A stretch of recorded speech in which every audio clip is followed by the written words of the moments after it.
Good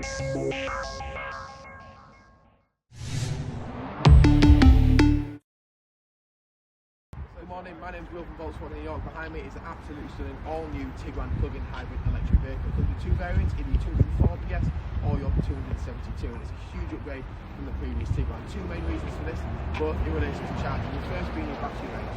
The battery range on this vehicle is now anywhere from 71 to 77 as opposed to a previous 25 to 30, so you can already see a much improved battery range. Also comes in handy in relation to your tax benefits as well. On top of that, we now have DC charging as a direct current, so through here you're now going to get a more effective and faster charge, meaning less time is wasted charging.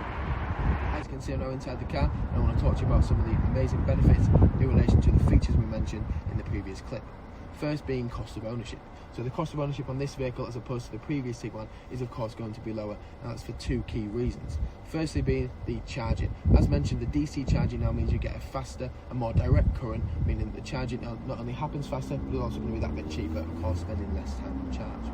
On top of that, when you do charge and you then have your full battery, for your long journeys, the ECU is going to decide which is most optimal, whether it be the engine element of the plug-in hybrid electric or actually the battery, meaning you have a higher miles to the gallon, meaning that again you have less money spent on that journey.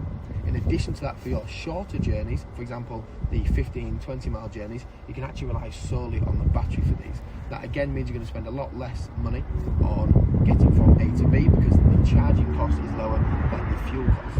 When comparing this from an ICE vehicle to a plug-in hybrid electric vehicle, your cost of ownership is of course going to be lower, and we can of course see why, because the battery charging is cheaper than the fuel costs, especially compared to petrol and diesel. Moving on swiftly, we're now going to talk about charging. As you can see in my right hand, I have the Type 2 charging cable that comes standard with the vehicle and around about a 2.5 metre length. If you now come on round, we're going to discuss how to charge. So starting off, we'll unlock the vehicle and then slide the cable on in.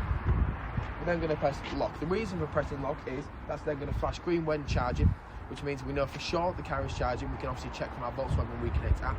In addition to that, when locked, it means that no one can take out the cable. Don't want anyone to stop you from charging. We also don't want anyone to steal the charging cable, of course. When you're charging from home, you're looking at around about a 7 kilowatt, again, depending on who provides your tariff. We've looked at around about a 2.5 to 3 hour charging time and around about a £2.50 to £2.70 cost in your charge, which obviously we know is a hell of a lot cheaper than 70 miles of fuel. 70 miles of fuel, looking at around about anywhere from £9 to £10, so we can see our saving already, as previously mentioned. On top of that, when you're looking at an external, for example, Tesco or anywhere else you're looking at charging, again you can go with the Type 2 charging cable, of course, plugging in the exact same way as explained, but you're looking at around about a half an hour to 45-minute charging time. Is it going to cost you a little bit less, a little bit more? Yes, of course, but it's going to be that bit quicker, so for convenience and cost, you can weigh the pros and cons. That's everything from us. My name's Will, down at Volkswagen New York. If you have any more questions, please absolutely give us a call. We look forward to hearing from you. Thank you.